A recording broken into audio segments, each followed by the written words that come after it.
What tools are used in espionage? An exploding pencil, a remote controlled car, or a jetpack? Well, this story includes none of that. This is the story of the time the CIA used a fake sci-fi movie script to rescue some hostages.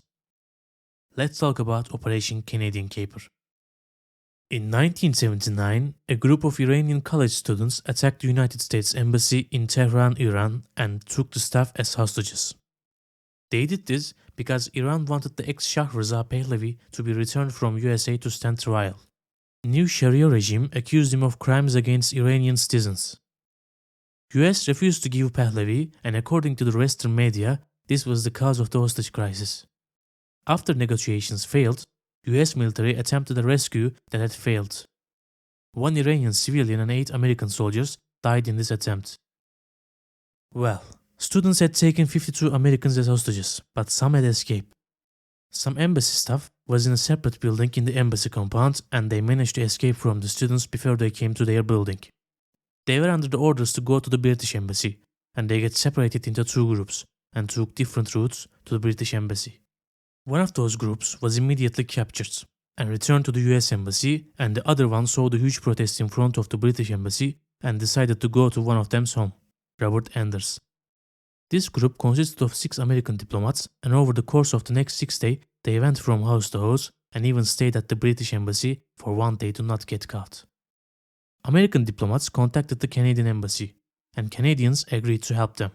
Meanwhile, Lee Schatz, who escaped separately and was staying in the Swedish embassy, joined the group. Swedish ambassador told Schatz that he would better impersonate a Canadian, so they sent him to the Canadian embassy. Canadian ambassador contacted with the Canadian Secretary of State for External Affairs and the Canadian Prime Minister for help. They agreed to help and planned a rescue with CIA. The plan was to smuggle Americans using Canadian fake passports. Passports included fake Iranian visas made by the CIA. Disguise and exfiltration expert Tony Mendez from CIA started working on the operation.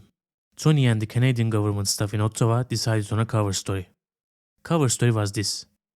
They were 6 Canadians who came to Iran for movie location scouting.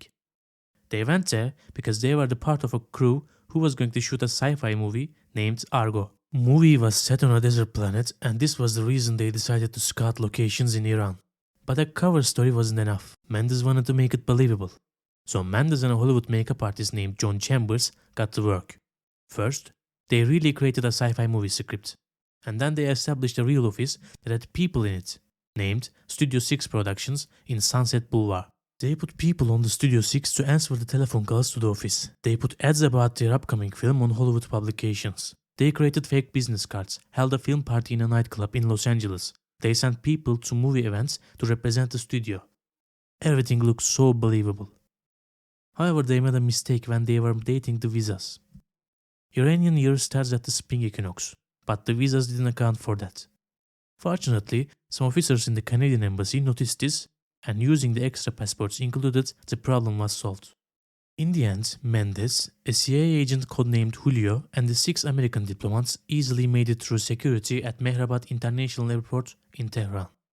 The flight was delayed a little because of some mechanical difficulties, but the group flew to Zurich without any other problems. Diplomats stayed in a Mountain Lodge safe house for the night. They were told that they wouldn't be able to talk to press about the event and would be kept hidden in a secret location in Florida until the hostage situation was resolved. However, the next day the story broke in Montreal in an article on La Presse. After that, the story was quickly picked up by international press. It didn't cover the CIA's involvement to protect the remaining hostages. However, because of this, now diplomats didn't need to hide themselves. Meanwhile, Canadians closed their embassy and left for Canada on the same day. Public was surprised that some Americans escaped, and Americans were grateful for Canadians. In US, Canadian flags were flown in many locations and people gathered to thank Canada. This was the story of Canadian Caper.